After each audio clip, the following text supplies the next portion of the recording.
विशाल नेपाल अर्थात ग्रेटर नेपालको मुद्दा अद्यपि जीवितै छ, किनभने स्वतन्त्र भारत र नेपाल बीच सीमालाई स्थायित्व दिने कुनै सन्धि भएकै छैन।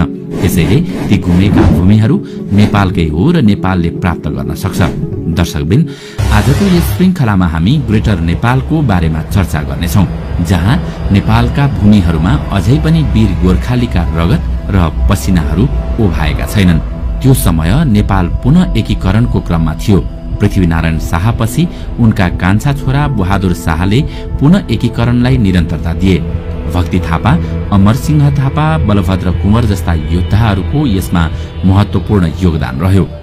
भक्ति थापा, अमरसिंह थापा र बलभद्र कुंवरहरूको सामूहिक नेतृत्वमा नेपालको सीमा पश्चिममा सतलज नदी पारी काँगडासम्म पुग्यो। काँगडाका राजा संसारचन्द ज्यान जोगाउन काँगडाको मानव निर्मित किल्लामा गएर लुके। काँगडाको किल्ला जसलाई गोर्खालीहरूले भेदन गर्न सकेनन्। लामो समयदेखि किल्लामा लुकेका संसारचन्द एक दिन किसानको वेश धारण गरेर गोर्खालीलाई झुक्क्याउँदै पंजाब केसरी रणजित सिंहको शरणमा पुगे। त्यसपछि संसारचन्द र रणजित सिंहको संयुक्त फौजसँग गोर्खा फौजको लडाईँ भयो, जसमा गोर्खालीको हार भयो। यो निर्णायक लडाईँपछि नेपाली पक्ष सतलज भन्दा अगाडि जान सकेनन्। उनीहरूको देश विस्तार पश्चिममा यही समाप्त भयो। त्यति नै बेला तराईपट्टिको इलाकामा अंग्रेजहरूसित नेपालको सीमा विवाद शुरू हुँदै थियो। बेलायतबाट व्यापार गर्न आएका अंग्रेजहरू भारतलाई उपनिवेश बनाएर बसेका थिए। त्यहाँ शासन सञ्चालन गर्न बेलायतले खडा गरेको थियो ईस्ट इन्डिया कम्पनी। नेपालसित सीमा विवाद बढ्दै जाँदा खुद्रा लडाईँहरू हुन थाले। ईस्ट इन्डिया कम्पनी तिब्बतमा व्यापार गर्न चाहन्थ्यो, तर पूर्वमा टिस्टादेखि पश्चिममा काँगडासम्म नेपालले तिब्बतलाई ढाकेको थियो। उनीहरूलाई तिब्बत पस्न नेपाली भूभाग हात पार्नु अनिवार्य भयो। त्यसैले ईस्ट इन्डिया कम्पनीले नेपाललाई भारत जस्तै उपनिवेश बनाउन निर्णायक लडाईँको घोषणा गर्यो। अंग्रेजले 1814 नोभेम्बर 1 देखि नेपालमाथि आक्रमण शुरू गरे। नेपाल अंग्रेज बीच 5वटा किल्लामा लडाईँ भयो। महाकाली पारीका 2 र महाकाली पूर्वका 3वटा। महाकाली पूर्व नेपालले आफूलाई अडिग राख्यो, अंग्रेज छिर्नै सकेनन्। पश्चिमपट्टिको लडाईँ भने नेपालले हार्यो।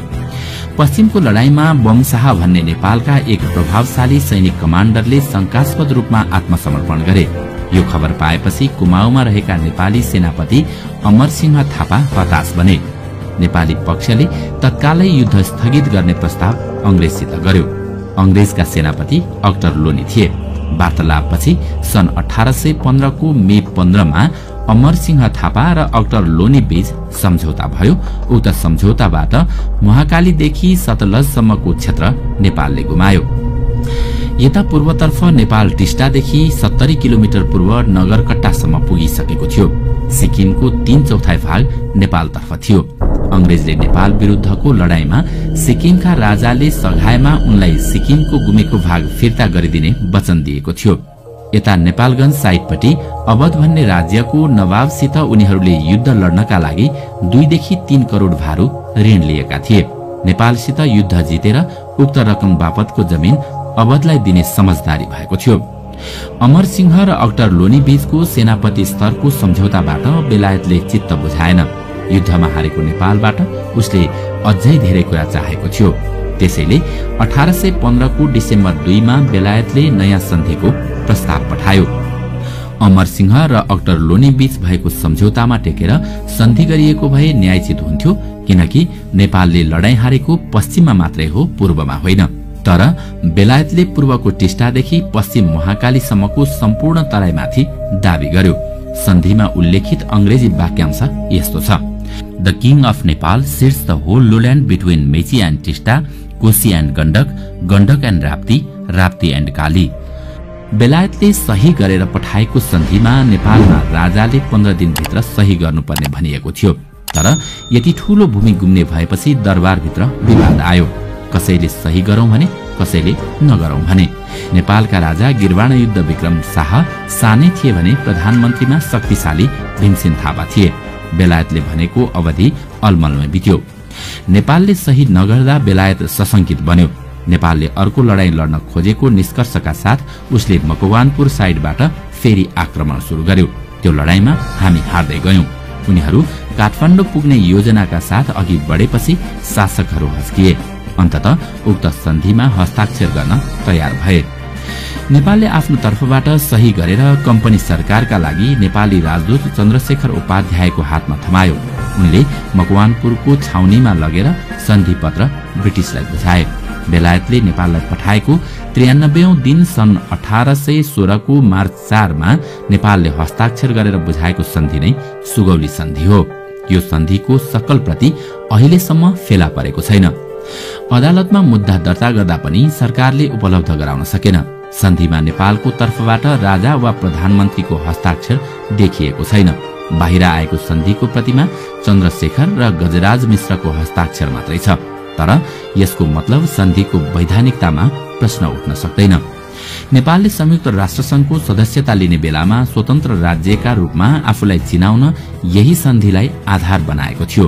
त्यतिबेला रूस र युक्रेनले नेपाललाई भारत संरक्षित राज्य भनेर सदस्य दिन नहुने लबिङ गरेका थिए। त्यसपछि राष्ट्रसंघले नेपाललाई पत्र पठाएर स्वतन्त्र राज्य भएको प्रमाण देऊ भन्यो। त्यसको जवाफमा नेपालले अंग्रेजसित द्विपक्षीय युद्ध भएको र स्वतन्त्र राष्ट्रको हैसियतमा तेस्रो पक्षको संलग्नता बिना सन्धि गरेर टुंग्याएको भन्दै सुगौली सन्धिको कपी पठाइदिएको पाइन्छ। सुगौली सन्धिका कतिपय ठाउँमा बेलायत सरकार र कतिपय ठाउँमा ईस्ट इन्डिया कम्पनी भनेर लेखिएको छ। तर यसलाई हामीले बेलायत सरकारसितकै सम्झौता भनेर बुझ्नुपर्छ, किनकि ईस्ट इन्डिया कम्पनी भनेको सरकारले नै एउटा ऐन अन्तर्गत बनाएको कम्पनी हो। त्यसैले यो सन्धिको जवाफदेही बेलायत सरकार नै हुनुपर्नेमा दुविधा छैन। नेपाललाई अहिलेसम्म भिजाइरहने एउटा दुखान्त परिघटनाका रूपमा लिन सकिन्छ सुगौली सन्धिलाई। पूर्वमा नेपालको टाउको छिनाए जस्तो भयो भने पश्चिममा पनि घुँडासम्म काटियो। यता सन् 1857 मा भारतको लखनऊमा अंग्रेज उपनिवेश विरुद्ध सिपाही विद्रोह भयो। भारतीयहरू यसलाई स्वतन्त्रताका लागि भएको पहिलो लडाईँका रूपमा लिन्छन्। ब्रिटिश सेनामा रहेका भारतीय नागरिकले गरेको विद्रोह दबाउन अंग्रेजलाई हम्मे हम्मे पर्यो। राणा प्रधानमन्त्री जंगबहादुरले सुरुमै विद्रोह गर्ने दाउमा सहयोग गर्ने प्रस्ताव गरेका थिए, तर ब्रिटिसले मानेनन्। केही नलागेपछि उनीहरूले आफै जंगबहादुरलाई गुहारे। जंगबहादुरले गोर्खा सैनिक लगेर लखनऊको सिपाही विद्रोह दमन गरे। यसबाट अंग्रेज प्रसन्न भएर सोधे, यसको बदलामा तपाईं के चाहनुहुन्छ? जंगबहादुरले तुरन्तै जवाफ दिए, गुमेको भूमि फिर्ता चाहन्छु। सुरुमा सकारात्मक जवाफ दिए पनि पछि उनीहरूले 4 वटा जिल्ला मात्रै फिर्ता गरे, बाँके, बर्दिया, कैलाली र कञ्चनपुर। यस विषयमा 1860 मा सन्धि भयो। यसरी बल्ल हालको नक्सा अनुसार मेचीदेखि महाकालीसम्मको नेपाल तयार भएको हो। नेपाल विस्तार हुँदा यसको क्षेत्रफल 2,04,917 वर्ग किलोमिटर थियो भने अहिलेको क्षेत्रफल 1,47,181 वर्ग किलोमिटर छ। पछि फिर्ता आएको बाहेक सुगौली सन्धिबाट हामीले झण्डै 60,000 वर्ग किलोमिटर माटो गुमायौं। यहाँ भारतले बुझ्नुपर्ने कुरा के हो भने अहिलेको इन्डिया जुन रूपमा छ त्यो भारतीयहरूले नभएर ब्रिटिसहरूले बनाइदिएको हो। अर्थात भारतको एकीकरण नै उनीहरूले गरिदिएका हुन्। ब्रिटिस आउनु अघि त्यहाँ 630 वटा भन्दा बढी राज्य थिए। त्यसलाई एक एक गर्दै समेटेको ब्रिटिसले हो। सन् 1857 मा लखनऊ विद्रोह भएपछि बेलायती संसदमा ईस्ट इन्डिया बारे प्रश्न उठ्यो। एउटा व्यापारिक कम्पनीलाई त्यति ठूलो भूभाग हेर्न दिनै सकिँदैन भन्ने कुरा भएपछि त्यसलाई प्रत्यक्ष क्राउनले वा संसदले नियन्त्रण गर्ने निर्णय भयो। ईस्ट इन्डिया कम्पनी खारेज गरियो। ब्रिटिसले 1947 अगस्त 15 मा इन्डियालाई स्वतन्त्र बनाए। भारतीयहरूले अंग्रेजलाई हामीले लखेटेका हौं भन्ने गर्छन्, तर यथार्थ त्यस्तो होइन। उनीहरूले दोस्रो विश्वयुद्ध जित्यौं भने भारत छोडेर जान्छौं भनेका थिए। बेलायती संसदले सन् 1947 को जुलाई 18 मा इन्डिया स्वतन्त्रता ऐन पारित गर्यो। त्यतिबेला भारतमा पाकिस्तानलाई अलग राज्य दिनुपर्छ भन्ने माग चर्को बनेको थियो। सो ऐनमा अगस्त 14 मा पाकिस्तान र अगस्त 15 मा हिन्दुस्तान बन्दैछ भनेर बकाइदा लेखिएको छ। हिन्दू बहुल क्षेत्रलाई हिन्दुस्तान र मुस्लिम बहुल क्षेत्रलाई पाकिस्तान बनाइने ऐनमा उल्लेख छ। जो इन्डिया र पाकिस्तानमा मिल्न चाहँदैनन् उनीहरू स्वतन्त्र हुन सक्छन् भनिएको छ, जस अनुसार जुनागढ, हैदराबाद र कश्मीर स्वतन्त्र रहे। जुनागढ र हैदराबादलाई पछि भारतले सैनिक प्रयोग गरेर जबरजस्ती लियो। कश्मीरले दुवै देशमा गाभिन मानेन, यो मुस्लिम बहुल राज्य हो। पाकिस्तानी सेनाले कब्जामा लिन खोज्दा यहाँका हिन्दू राजा हरिसिंह भागेर भारत आएर भारतमा गाभ्ने प्रस्तावमा हस्ताक्षर गरेका थिए। तर त्यहाँका जनता भारतमा गाभिन तयार थिएनन् र छैनन्। माग अनुसार बेलायतले अगस्त 14 को मध्यराति 12 बज्नु 1 मिनेट अघि पाकिस्तान र 1 मिनेट पछि हिन्दुस्तान स्वतन्त्र भएको घोषणा गरेको हो। यस हिसाबले भारतभन्दा पाकिस्तान जेठो मुलुक हो, तर भारतले चलाखी गरेर पुरानो कहलिनका लागि आफू हिन्दुस्तान नभनेर इन्डिया भन्ने गरेको छ। यहाँ भारत र पाकिस्तानको प्रसंग किन आएको हो भने ब्रिटिशले छोडेर जाँदा आफूले कब्जा गरेको जमिन त्यही रूपमा भारतलाई छोडेका होइनन्। ब्रिटिश साम्राज्यमा गाभिएको भए पनि पाकिस्तानलाई स्वतन्त्र देश बनाएर गए। नेपालको हकमा भने गाभिएको गाभिए रह्यो। नेपालतर्फ भने नेपालले गुमेको भूमि फिर्ता लिने मौका राणाकालमा नपाएको होइन, तर राणाहरूले मौकामा चौका हान्न चुके। भारत र पाकिस्तानलाई स्वतन्त्र बनाएर ब्रिटिशहरू जाने भएपछि दार्जिलिङबाट डम्बरसिंह गुरुङ राणाहरू समक्ष प्रस्ताव लिएर आए। उनले राणाहरूलाई भने ब्रिटिशहरू जाँदैछन्, अब दार्जिलिङलाई नेपालमा मिलाउनुपर्छ। त्यति बेला कांग्रेस राणा विरुद्ध लडिरहेको थियो। गुरुङले कांग्रेसलाई पनि सुझाएका थिए, अहिले राणा विरुद्धको लडाईँमा ध्यान नदिएर पहिले जमिन फिर्ता लिनुस्। जमिन फिर्ता आएपछि हामी 25,000 भूकु गोर्खाले राणाहरूलाई एक दिनमै पल्टाइदिन्छौं। यो कुरा बीपी कोइरालाले नेहरूसित राखे। त्यसपछि नेहरूले राणाहरूलाई कस्न थाले। भारतको बैंकमा रहेको तिमीहरूको पैसा रोकिदिन्छु भन्ने सम्मको चेतावनी दिए। यद्यपि राणाहरूले यस विषयमा कुराकानी गर्न तुलसी मेहरलाई महात्मा गान्धी कहाँ पठाएका थिए। गान्धीले भने, ठीक छ, जमिन तपाईहरूको हो, माग्न सक्नुहुन्छ, तर ब्रिटिशहरूलाई धपाउने आन्दोलनमा सरिक भएको नेपालीले तपाईहरूलाई बाँकी राख्दैन भन्ने चाहिँ सोच्नु भएको छ कि छैन? भारतका स्वतन्त्रता आन्दोलनमा थुप्रै नेपालीहरू पनि संलग्न थिए। उनीहरूलाई देखाएर गान्धीले घुमाउरो चेतावनी दिएका हुन्। आफ्नो शासन सत्ता गुम्ने भएका कारण अन्ततः राणाहरूले आफ्नो देशको भूभाग फिर्ता गर्ने प्रयासलाई जोरदार रूपमा नउठाएको देखिन्छ।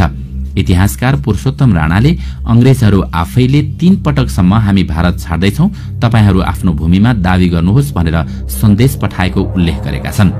बन्दरगाह चाहिन्छ भने बंगलादेशको चटगाउँसम्म दिन्छौं पनि भनेका थिए उनीहरूले। तर गान्धी र नेहरूले तिकडम गरेर यो प्रसंगलाई यत्तिकै मत्थर बनाइदिए। जब अंग्रेजहरू भारतीय उपनिवेश छोडेर गए तब नेपालको गुमेको ती भूमिहरू स्वतः फिर्ता आउनुपर्ने थियो, किनकि ती भूभागहरू नेपालबाट भारतले खोसेको होइन, अंग्रेजले कब्जा गरेको हो। तर नेपालको उदासीनताले गर्दा उसले भारतलाई नै जिम्मा लगाएर गयो। पूर्वमा टिस्टादेखि पश्चिममा काँगडासम्मका भूमिलाई हामीले ग्रेटर नेपाल भन्ने गरेका छौं।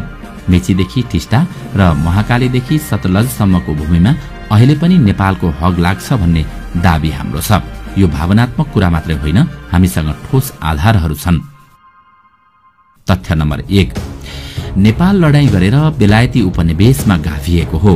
उपनिवेश नै खारेज भइसकेपछि सम्बन्धित भूभाग सम्बन्धित देशले फिर्ता पाउनु सामान्य तर्कशास्त्रको कुरा हो। बेलायतले लडाईँमा हराएर नेपालको भूमि हत्यायो, तर अहिले नेपालको भूमि बेलायतसित नभएर भारतसित छ। एउटा देशसित हारेको जमिन अर्को देशमा गाभिने कुरा कसरी जायज हुन्छ? यो विषय अहिले पनि हामी बेलायतसित उठाउन सक्छौं। तथ्य नम्बर 2, भारतमा ब्रिटिश आउनु अघि पाकिस्तान बेग्लै देश थिएन, भारतीय उपनिवेशकै अंग थियो। तर उसले लडाईँ लडेर छुट्टै देशको हैसियत प्राप्त गरी छाड्यो। हुँदै नभएको देश खडा गरेर जान सक्ने बेलायतले नेपालको भूभाग नेपाललाई किन फिर्ता दिन सकेन? भारत आफैले 200 वर्षदेखि पोर्चुगलको उपनिवेशका रूपमा रहेको गोरवा फिर्ता लिएको होइन? त्यसो भए बेलायती उपनिवेशमा गाभिएको नेपालको भूभाग किन फिर्ता दिँदैन? भारतसित हामीले प्रश्न सोध्न सक्छौं। तथ्य नम्बर 3, नेपालले गुमेको जमिन फिर्ता पाउने सबैभन्दा ठूलो आधार भने 1950 को जुलाई 1 मा भएको शान्ति तथा मैत्री सन्धि हो। नेपाललाई चीनतिर ढल्किनबाट रोक्ने र आफ्नो पकडमा राख्ने प्रयास स्वरूप भारतले दबाव दिएर यो असमान सन्धि गरेको थियो, जुन आजसम्म क्रियाशील छ। यो सन्धिको धारा 8 मा प्रष्ट शब्दमा के भनिएको छ भने यो सन्धिले नेपाल र बेलायत बीच विगतमा भएका सबै सन्धि सम्झौता एवं समझदारी रद्द हुन्छन्। यसको अर्थ सुगौली सन्धिलाई पनि 1950 को सन्धिले खारेज गरिदिएको छ, जुन सुगौली सन्धिबाट नेपालले आफ्नो जमिन ब्रिटिशलाई सुम्पिएको थियो। त्यही खारेज भएपछि जमिन नेपालले फिर्ता किन नपाउने? यही सन्धिमा आफ्नो पक्षमा भएका धारा 6 र 7 भारतले उपयोग गरिरहने 8औं धारा किन लागू गर्न नपर्ने? भारतका इतिहासकार श्रीमन नारायणले 1950 को सन्धिका विषयमा लेखेका छन्, यो भारतको पोलिटिकल ब्लन्डर हो। जुन दिन नेपालले यो आफ्नो भूमिमाथि दावी गर्छ त्यतिबेला भारतसित शक्ति प्रयोगको भाषा बोल्ने बाहेक अरू विकल्प रहँदैन। तथ्य नम्बर 4, नेपाल र बेलायत बीच सन् 1950 को अक्टोबर 30 मा अर्को सन्धि भएको छ, जसको प्रस्तावनामा नै भनिएको छ नेपालसित विगतमा भएका सबै सन्धिको औचित्य समाप्त भयो, त्यसैले नयाँ सन्धि गरिएको छ। यसको अर्थ बेलायतका तर्फबाट पनि सुगौली सन्धि खारेज भएको छ। नेपाल, भारत र बेलायत तीनै देशले सुगौली सन्धि खारेज भएको स्वीकार गरिसकेपछि त्यस अन्तर्गत गुमेको जमिन फिर्ता लिने आधार मजबुत भयो कि भएन? तथ्य नम्बर 5, संयुक्त राष्ट्र संघले सन् 1960 मा संसारभरका उपनिवेशहरू खारेज हुनुपर्छ भन्दै एक संकल्प प्रस्ताव पारित गरेको छ। त्यसका आधारमा पनि भारतमा उपनिवेशका रूपमा रहेको भूभाग नेपालले फिर्ता पाउनुपर्ने देखिन्छ। भारत र नेपाल दुवै राष्ट्रसंघका सदस्य भएको नाताले उसको निर्णय पालना गर्नु दुवै देशको दायित्व हुन आउँछ। तथ्य नम्बर 6, अन्तर्राष्ट्रिय दृष्टान्तका आधारमा पनि हामी आफ्नो भूमिमा दावी पेश गर्न सक्छौं।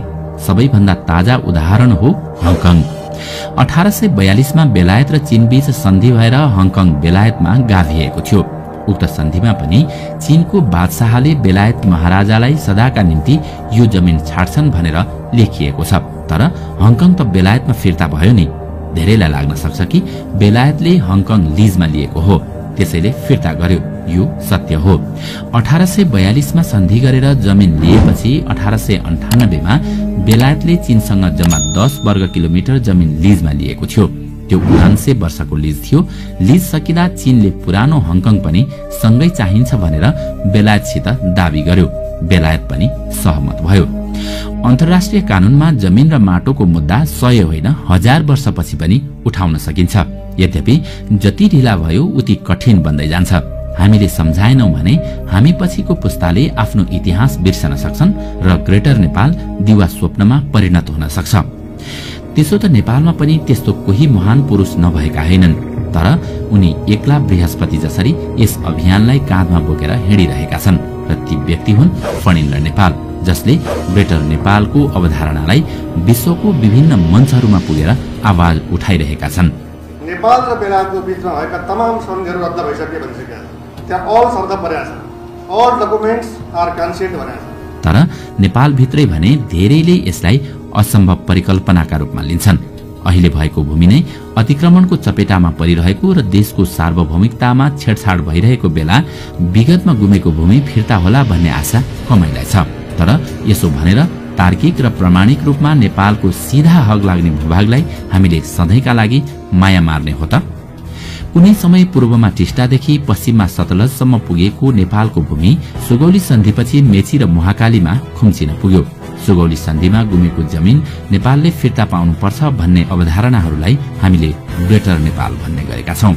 दर्शकवृन्द, यदि तपाईँ सच्चा देशभक्त नेपाली हो भने तपाईले यस भिडियोलाई यति धेरै शेयर गर्नुहोस् कि एक दिन यो भिडियो उनीहरूको आँखामा पुग्न सकोस् र धिक्कार लागोस् जसले आज म यो देशको नेता हुँ भनेर गर्व गरिरहेका छन्।